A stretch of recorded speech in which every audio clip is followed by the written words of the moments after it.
개인적인 질문. 자녀는 있습니까? 자녀 이름은 무엇입니까? 자녀는 몇 명입니까? 몇 살입니까? 네, 있습니다. 3명 있습니다. 일남 2녀입니다. 임지원 8살, 임현빈 6살, 임서진 2살입니다. 남편 이름은 무엇입니까? 임상후입니다. 남편 직업은 무엇입니까? 회사원입니다. 시부모님과 같이 계십니까? 따로 살고 있습니다. 어디에 살고 있나요? 경기도 안양시 만안구 박달동에 살고 있습니다. 지금 사는 곳의 주소를 말해보세요. 경기도 안양시 만안구 박달 1동 755-1번지 202호입니다. 당신은 일을 합니까? 어디에서 일을 합니까? 무슨 일입니까? 일을 하지 않습니다. 현재 다문화센터에서 한국어를 배우고 있습니다. 왜 일을 하지 않습니까? 아이들이 어리고 엄마 손길이 필요해서 일을 하지 않습니다. 당신의 최종 학력은 어떻게 됩니까? 고등학교 졸업입니다. 당신의 최종 학력은 어떻게 됩니까? 전문대학입니다. 당신의 고향은 어디입니까? 필리핀 마닐라입니다. 한국에 온 지 얼마나 되었나요? 한국에 온 지는 9년 3개월이 되었습니다. 한국어를 공부 많이 했습니까? 어디서 배웠어요? 네, 한국어를 공부하고 있습니다. 다문화센터에서 배웠습니다. 남편은 잘해줍니까? 네, 잘해줍니다. 따뜻하고 자상합니다. 남편과 행복하게 살고 있나요? 네, 사랑하는 남편과 행복하게 살고 있습니다. 당신은 몇 살입니까? 남편의 나이는 어떻게 됩니까? 30살입니다. 남편은 48살입니다. 결혼은 언제 했습니까? 어떻게 만났나요? 어디에서 결혼했습니까? 2010년 12월 15일 결혼했습니다. 국제결혼소개업소를 통해 만났습니다. 필리핀에서 결혼했습니다. 한국에 머물면서 가장 어려웠던 일, 그리고 즐거웠던 일은 무엇입니까? 어려웠던 일은 한국어 공부가 가장 어려웠어요. 한국말이 가장 어려워요. 부모님이 보고 싶어도 쉽게 보러 갈 수 없어서 어려워요. 즐거웠던 일은 남편과 아이들과 함께 놀이동산에 간 일이 가장 즐거웠어요. 남편과 아이들과 함께 필리핀 부모님 뵈러 간 일이 가장 즐거웠어요. 말하기 능력. 한복. 한복은 한국인의 전통적인 옷이다. 한복은 시대에 따라 모양이 달라지는데 요즘의 한복은 조선시대의 형태가 전해진 것이다. 남자는 바지와 저고리를 기본으로 하고 외출할 때는 두루마기를 입었다. 여자는 치마와 저고리를 기본으로 하고 외출할 때는 장옷을 입었다. 넉넉한 바지와 치마는 앉아서 생활하기 편하도록 만들어졌다. 남녀 모두 발에는 버선을 신었다. 여름에는 삼배나 모시로 옷을 만들어 시원하게 입고 지냈으며 겨울에는 비단이나 솜으로 옷을 만들어 따뜻하게 입고 지냈다. 요즘 한복은 명절, 결혼식, 돌잔치 등과 같은 특별한 날에 입는 옷이 되었고 일상생활에서 한복을 입는 경우는 그리 많지 않다. 집 밖에서의 활동이 많은 현대사회의 특성에 비추어 볼 때 한복을 입는 것이 다소 번거로울 수 있기 때문이다. 한편 한복의 전통성을 살리면서도 일상생활에 입기 편하도록 개량하여 만든 생활 한복이 꾸준한 인기를 끌고 있다. 남자 한복의 옷차림에 대해 말해보세요. 남자는 바지와 저고리를 기본으로 하고 외출할 때는 두루마기를 입었습니다. 여자 한복의 옷차림에 대해 말해보세요. 여자는 치마와 저고리를 기본으로 하고 외출할 때는 장옷을 입었습니다. 예전에 한국 사람들은 여름과 겨울에 한복을 어떻게 다르게 입었나요? 여름에는 삼배나 모시로 옷을 만들어 시원하게 입고 지냈으며 겨울에는 비단이나 소무로 옷을 만들어 따뜻하게 입고 지냈습니다. 넉넉한 바지와 치마를 만든 이유는 무엇입니까? 앉아서 생활하기 편하도록 만들어졌습니다. 남녀 모두 발에 무엇을 신었습니까? 버선입니다. 요즘은 한복을 언제 입습니까? 명절, 결혼식, 돌잔치 등과 같은 특별한 날에 입습니다. 법. 한국에서 생활하는 외국인이다. 이민자도 스스로의 권리를 적극적으로 실현하기 위해 법이 만들어지는 과정과 법의 내용에 관심을 가질 필요가 있다.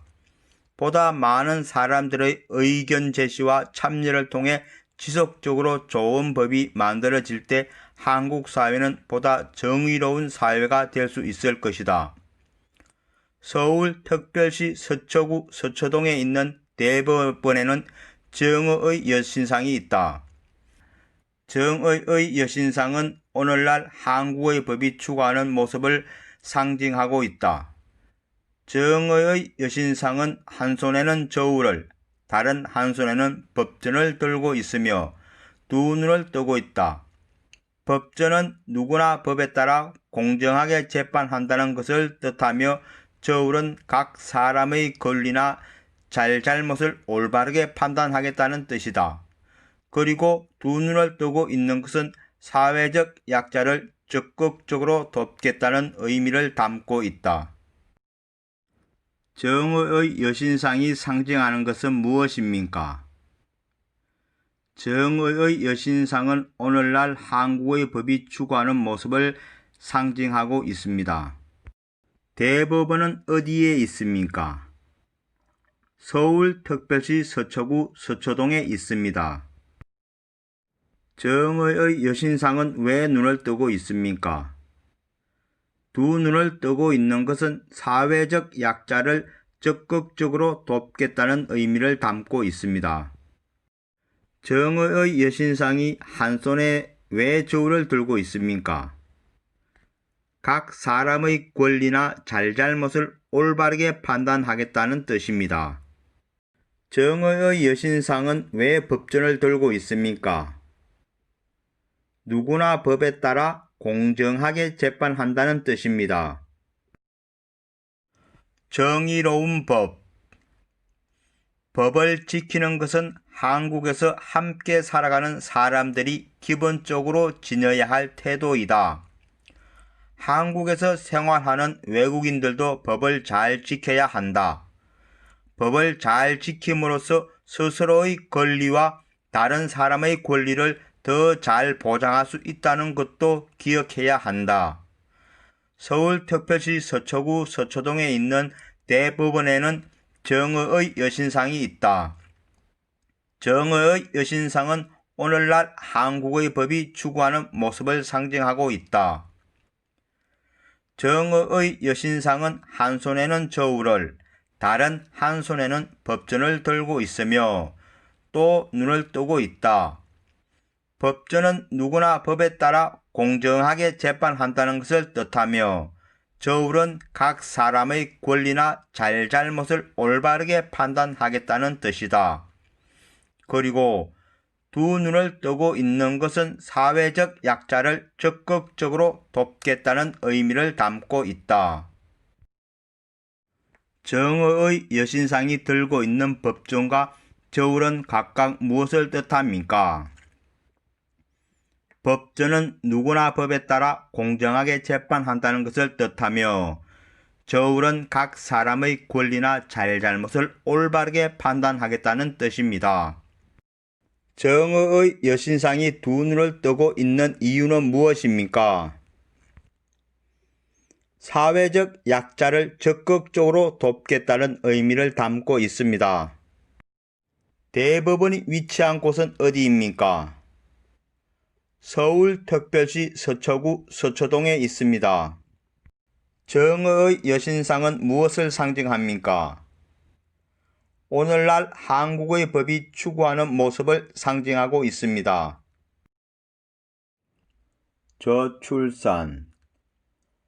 저출산 현상은 태어나는 아이의 수가 감소하여 국가의 출산율이 낮아지는 것을 말합니다. 한국은 현재 출산율이 1.3% 미만으로 초저출산 사회에 들어섰습니다. 또한 의료기술의 발달과 1인당 소득의 증가로 노년 인구가 계속 늘어나는 추세인데 그들을 부양할 젊은 세대의 비율은 줄어들고 있어 저출산 현상이 심각한 사회 문제로 대두되고 있습니다. 조사 결과 저출산 현상의 원인으로는 양육 비용의 부담이 31.2%로 가장 많았고 취업난과 고용 불안정, 일과 가정의 양립이 어려운 사회 문화, 여성 위주의 육아 및 가사 부담 등이 뒤를 이었습니다. 따라서 저출산 문제를 해결하기 위해서는 사회 구성원 모두가 인식 변화를 위해 노력해야 하며 정부가 제도적, 금전적 지원을 아끼지 않아야 합니다. 윗글은 어떤 내용인가요? 저출산 현상의 의미와 원인, 해결 방법에 대해 이야기하는 글입니다. 저출산 문제를 해결하기 위해 어떤 노력을 해야 하나요?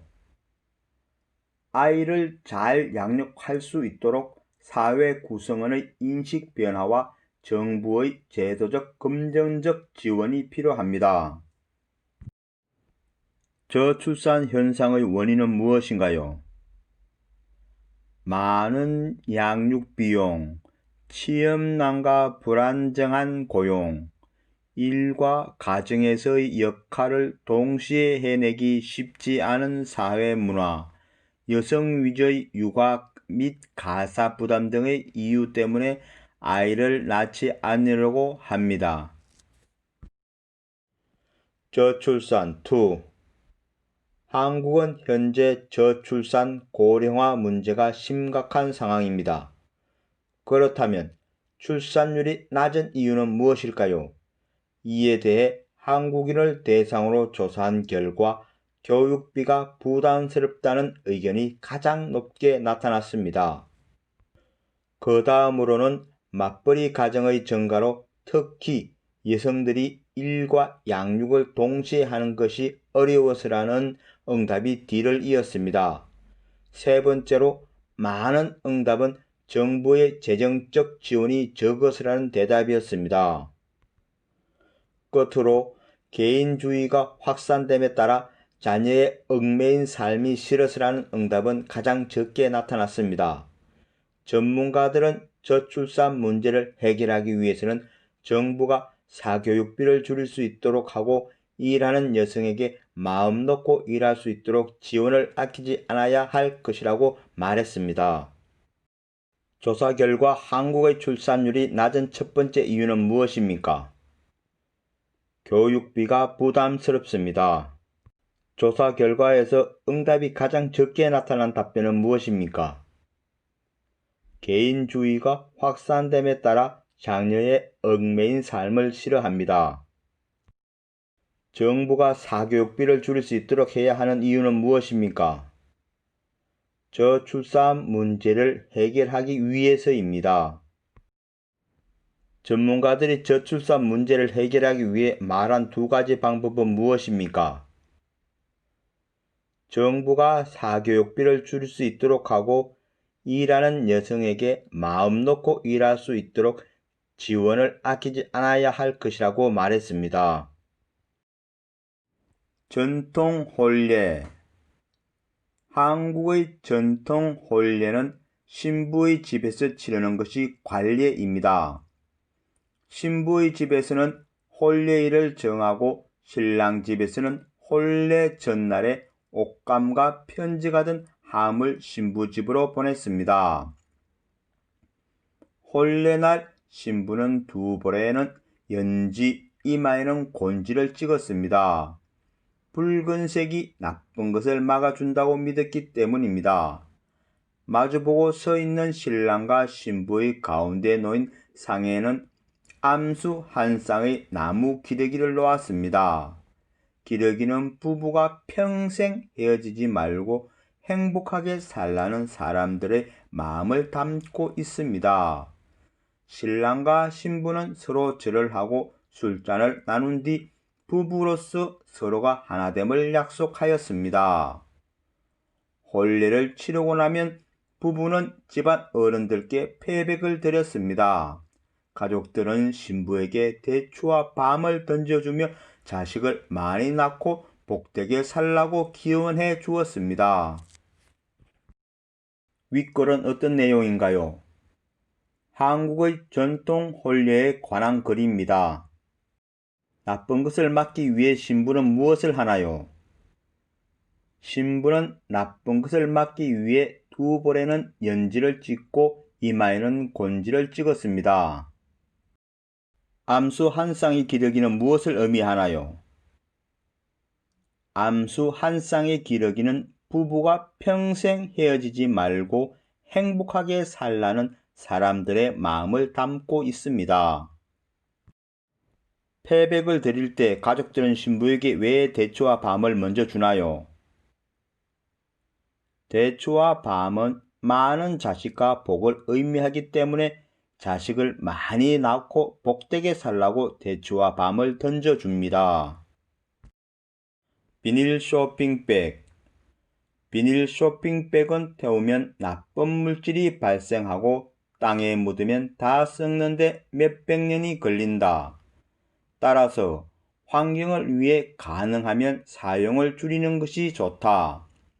이에 A제과점은 다가오는 4월 5일 식목일을 맞아 전국 지점에서 일회용 비닐 쇼핑백을 제공하지 않는 비닐 쇼핑백 없는 날을 운영한다고 밝혔다.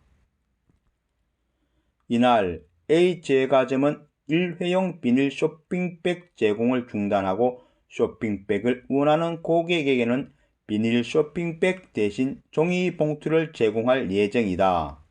이와 함께 장바구니 사용 협조를 부탁하는 포스터를 매장에 부착하는 등 고객에게 환경 보호를 위해 비닐 쇼핑백 대신에 장바구니를 사용할 것을 권고하는 홍보를 할 예정이다. 윗글은 어떤 내용인가요? A제과점에서 비닐 쇼핑백 없는 날을 시행한다는 것을 알리는 글입니다. 비닐 쇼핑백 없는 날은 언제 시행되나요? 4월 5일 식목일에 시행됩니다. 4월 5일 A제과점에 방문할 때는 무엇을 가져가야 하나요? 가방이나 개인 장바구니를 가져가야 합니다. 비닐 쇼핑백의 사용을 줄여야 하는 이유는 무엇인가요? 비닐 쇼핑백은 태울 때 나쁜 물질이 발생하고 땅에 묻어도 썩는데 몇백 년이 걸리기 때문입니다. 환경오염 줄여요. 매년 4월 22일은 지구의 날입니다. 지구의 날은 지구 환경오염 문제를 심각하게 생각하는 자연보호자들이 만든 날입니다. 저희 가게는 내일인 4월 22일 지구의 날을 맞이하여 비닐봉투 없는 날 캠페인을 합니다. 저희 가게에서는 내일 지구의 날을 맞이하여 비닐봉투를 제공하지 않으니 손님들께서는 장바구니를 준비해 주시기 바랍니다. 여러분, 비닐은 소각할 경우 유해 물질이 발생할 뿐 아니라 땅속에 묻는다 하여도 분해되는데 몇백 년이 걸린다고 합니다. 이제 우리가 왜 비닐봉투 대신 장바구니를 사용해야 하는지 아시겠죠? 이날 장바구니를 준비해서 매장을 방문하는 고객님께는 100원을 드립니다. 지구의 날은 언제이며 무슨 날입니까? 지구의 날은 4월 22일이며 지구 환경 오염 문제를 심각하게 생각하는 자연 보호자들이 만든 날입니다. 내일 가게는 어떤 캠페인을 합니까? 비닐봉투 없는 날 캠페인을 합니다. 4월 22일에 이 가게에서 제공하지 않는 것은 무엇입니까? 비닐봉투를 제공하지 않습니다. 4월 22일에 이 가게에 갈 때 준비해야 할 것은 무엇입니까? 장바구니를 준비해야 합니다. 왜 비닐봉투 대신 장바구니를 사용해야 합니까? 비닐은 소각할 경우 유해 물질이 발생할 뿐 아니라 땅 속에 묻는다고 하여도 분해되는데 몇백 년이 걸린다고 합니다. 4월 22일에 이 가게에 장바구니를 가져가면 좋은 점은 무엇입니까? 매장을 방문하는 고객님께는 100원을 드립니다. 환경오염 줄여요 2. 내일은 6월 5일 환경의 날입니다. 환경의 날을 맞이하여 저희 가게는 비닐봉투 없는 날 캠페인을 합니다. 이날 하루는 비닐봉투를 제공하지 않으니 가방이나 장바구니를 준비해 주시기 바랍니다.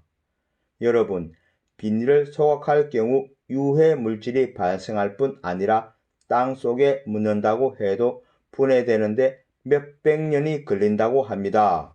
이제 우리가 왜 비닐봉투 대신 장바구니를 사용해야 하는지 아시겠죠? 이날 장바구니를 준비해서 매장을 방문하는 고객님께는 500원을 돌려드립니다. 장바구니를 가지고 다니시면 500원도 돌려받을 수 있을 뿐만 아니라 환경 오염도 줄일 수 있습니다. 지구가 방긋 웃도록 캠페인에 참여해 주실 거죠? 이 가게는 어떤 캠페인을 하고 있습니까? 가게는 비닐봉투 없는 날 캠페인을 하고 있습니다. 6월 5일에 이 가게에 갈 때 준비해야 할 것은 무엇입니까? 가방이나 장바구니를 준비해야 합니다. 6월 5일 이 가게에 장바구니를 가져가면 좋은 점은 무엇입니까? 500원도 돌려받을 수 있을 뿐만 아니라 환경 오염도 줄일 수 있습니다.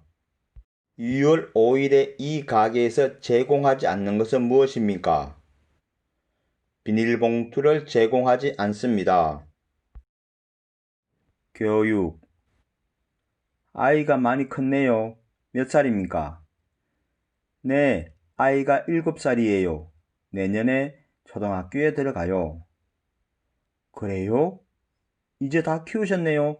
그럼 이 아이에게 따로 가르치는 게 있어요? 요즘은 아이가 초등학교 입학하기 전에 한글을 미리 가르치고 더 많은 과목을 가르치는 사람들도 있더라고요. 네, 피아노를 가르쳤지만 아이가 스트레스를 받을까봐 걱정돼요.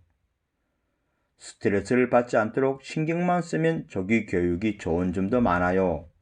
자신감도 키울 수 있고 이것저것 배우면서 소질을 빨리 발견할 수 있고요.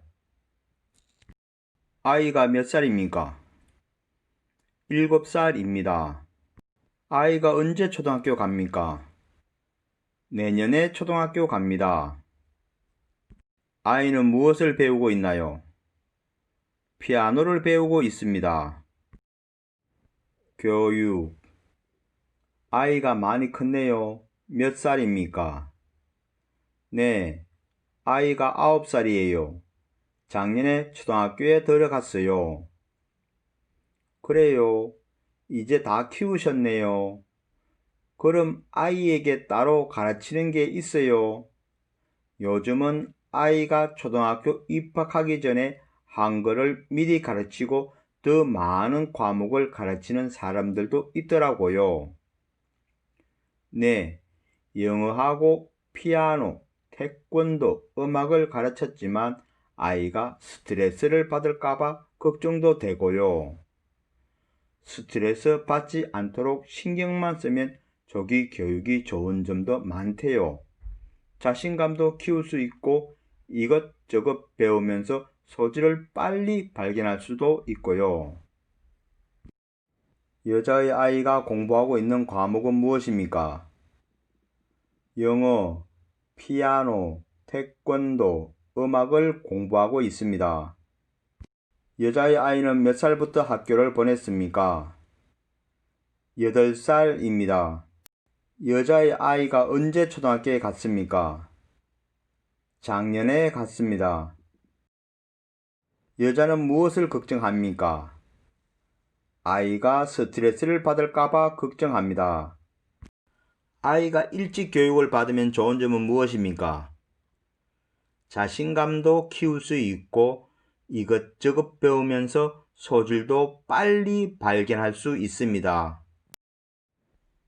한복은 어떤 특징이 있을까? 한복은 한국인의 전통적인 옷이다. 한복은 시대에 따라 모양이 달랐는데 요즘의 한복은 조선시대 때의 형태가 전해진 것이다. 남자는 바지와 저고리를 기본으로 하고 외출할 때는 두루마기를 입었다. 여자는 치마와 저고리를 기본으로 하고 외출할 때는 장옷을 입었다.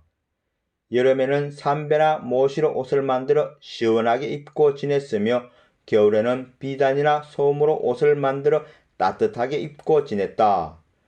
요즘 한복은 명절, 결혼식, 돌잔치 등과 같은 특별한 날에 입는 옷이 되었고 일상생활에서 한복을 입는 경우는 그리 많지 않다. 집 밖에서의 활동이 많기 때문에 한복을 입는 것이 다소 번거로울 수 있기 때문이다. 한편 한복의 전통성을 살리면서도 일상생활에서 편하도록 개량하여 만든 생활 한복이 꾸준한 인기를 끌고 있다. 요즘의 한복은 어떤 시대의 형태가 전해진 것입니까? 요즘의 한복은 조선시대 때의 형태가 전해진 것입니다. 한복은 뭘로 만듭니까? 여름에는 삼배나 모시로 옷을 만들어 시원하게 입고 지냈으며 겨울에는 비단이나 솜으로 옷을 만들어 따뜻하게 입고 지냈습니다. 남자 한복의 옷차림에 대해 말해보세요. 남자는 바지와 저고리는 기본으로 하고 외출할 때는 두루마기를 입었습니다. 여자 한복의 옷차림에 대해 말해보세요. 여자는 치마와 저고리를 기본으로 하고 외출할 때는 장옷을 입었습니다. 요즘 한복을 언제 입습니까? 명절, 결혼식, 돌잔치 등과 같은 특별한 날에 입습니다. 일상생활에서 한복을 입는 경우가 많습니까? 아니라면 아닌 이유를 말해보세요. 일상생활에서 한복을 입는 경우는 많지 않습니다. 집 밖에서의 활동이 많기 때문에 한복을 입는 것이 다소 번거로울 수 있기 때문입니다. 개량하여 만든 생활 한복의 특징은 무엇입니까? 한복의 전통성을 살리면서도 일상생활에서 입기 편합니다. 한국의 학교 교육 과정. 한국에서는 보통 8살, 만 6살에 초등학교에 입학합니다. 한국은 3월에 새 학년이 시작되기 때문에 입학식도 3월에 있습니다. 입학을 하면 초등학교 1학년이 되어 학교 공부를 시작합니다. 한국은 한 학년이 2개의 학기로 되어 있으며 1학기는 3월에, 2학기는 9월에 시작됩니다. 그리고 학기 사이사이에 여름방학 7월과 8월, 겨울방학 12월과 2월이 있습니다. 초등학교를 6년 다닌 후에는 중학교에서 3년을 공부합니다. 초등학교부터 중학교까지는 의무교육이기 때문에 한국 사람이라면 누구나 등록금 없이 공부할 수 있습니다.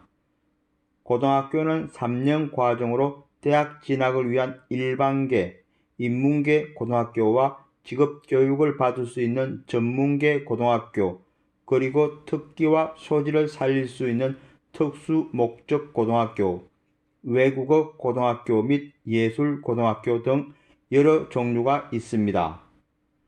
고등학교 3학년 학생들은 11월에 대학 수학 능력 시험을 치르는데 대학교에 가기 위해서는 수능 시험 성적이 중요하기 때문에 학생들은 고등학교에 다니는 동안 이 시험을 매우 열심히 준비합니다. 고등학교 졸업 후 계속 공부하고 싶은 학생들은 대학교에 가는데 교육열이 높은 한국에서는 고등학교 졸업생 중 80%가 대학교에 진학하고 있습니다. 윗글은 어떤 내용인가요? 한국의 학교 교육 과정에 대한 글입니다. 한국에서 초등학교는 몇 살에 입학하나요? 보통 8살, 만 6살에 초등학교에 입학합니다. 한국 학교의 학기는 어떻게 되나요? 1년에 1학기와 2학기로 2개의 학기로 나누어집니다. 그리고 학기 사이에 여름방학과 겨울방학이 있습니다. 한국에서 어떤 학교에서 몇 년씩 공부하나요? 한국의 교육 과정에 대해 말해보세요. 초등학교 6년, 중학교 3년, 고등학교 3년입니다. 한국의 의무교육 기간은 몇 년인가요? 초등학교 6년, 중학교 3년으로 9년입니다. 한국의 고등학교는 어떻게 구분되나요? 일반계 고등학교, 전문계 고등학교, 특수목적 고등학교가 있습니다. 한국의 대학 입학시험에 대해 설명해 보세요. 한국의 대학 입학시험은 대학 수학 능력 시험이고 1년에 한 번 11월에 치릅니다. 법은 어디서 만들고 재판은 어디서 할까? 행정부가 나라 안팎의 여러 가지 일을 처리할 때는 정해진 법에 따라야 한다. 따라서 법을 만드는 역할이 매우 중요한데 이 일을 담당하는 곳을 입법부라고 한다. 한국에서는 국회가 입법부의 역할을 담당하고 있다. 국회는 국민의 뜻을 반영하여 국민 생활에 필요한 법을 만든다. 국회에서 법을 만드는 국회의원의 임기는 4년이며 대통령과 달리 여러 번 선출될 수 있다. 국회의원은 지역구 국회의원과 비례대표 국회의원으로 구분된다. 국회에서 만들어진 법이 잘 지켜지도록 하기 위해서는 사람들이 법을 잘 따랐는지 어겼는지를 판단하는 기관이 필요하다. 사법부는 법을 해석하고 적용하여 법에 따라 분쟁을 해결하는 곳이다. 한국에서 사법부의 역할을 담당하는 곳은 법원이며 재판을 통해 판결을 내리는 사람을 판사라고 부른다. 판사는 법과 양심에 따라 공정한 판결을 내리기 위해 노력한다. 법원의 종류에는 대법원, 고등법원, 지방법원, 가정법원 등이 있다. 윗글은 어떤 내용인가요? 법을 만드는 입법부와 재판을 하는 사법부에 관한 글입니다. 입법부의 역할은 무엇이고 그 역할은 어디에서 담당하고 있나요? 입법부는 국민의 뜻을 반영하여 법을 만들고 그 역할은 국회에서 합니다. 한국 국회의원의 임기는 몇 년이며 어떻게 구분되나요? 국회의원의 임기는 4년이고 지역구 국회의원과 비례대표 국회의원으로 구분됩니다. 법원의 종류에는 무엇이 있나요? 대법원, 고등법원, 지방법원, 가정법원 등이 있습니다. 한국의 사법부가 하는 역할은 무엇이고 그 역할은 어디에서 담당하고 있나요? 법을 해석하고 법에 따라 분쟁을 해결하는 곳입니다. 그리고 그 역할은 법원에서 합니다. 필리핀과 한국 문화의 차이점. 필리핀과 한국 문화의 차이점. 한국은 집안에서 신발을 신지 않고 온돌 생활을 합니다. 필리핀은 신발을 신고 돌아다니고 침대 생활을 합니다. 한국은 어른을 만나면 고개 숙여 안녕하세요 인사를 합니다. 필리핀은 어른을 만나면 어린 사람들이 어른의 손을 잡고 자신의 이마에 가져다 대며 마노하고 인사를 합니다. 한국은 한옥에서 생활을 합니다. 필리핀은 대나무로 만든 집에서 생활을 합니다. 한국은 대중교통, 버스, 택시, 지하철이 발달되었고 교통카드를 사용합니다. 필리핀은 지퍼니와 트라이스게일 등이 발달되었고 현금으로 계산을 합니다. 한국은 부모님이 돌아가시면 3일장을 지내고 무덤이나 화장을 합니다. 필리핀은 부모님이 돌아가시면 방부 처리를 하고 형제들이나 친척들이 대부분 모일 때까지 오랜 시간 집에 모십니다. 한국에서는 식사를 하고 나가면서 카운터에서 계산을 합니다. 필리핀은 식사를 하고 테이블에 앉아서 종업원을 불러 계산을 합니다. 그리고 팁 문화가 발달이 되어 있습니다. 한국은 결혼을 해도 남편과 아내의 성과 이름이 다릅니다. 필리핀은 결혼을 하면 아내가 자신의 성을 버리고 남편의 성을 따라갑니다. 그리고 이름이 무척 깁니다. 한국은 초등학교 6년, 중학교 3년, 고등학교 3년, 전문대나 대학교로 이루어진 교육을 받습니다. 필리핀은 초등학교 6년, 하이스쿨 4년, 칼리지 2년, 4년, 5년 선택해서 교육을 받을 수 있습니다.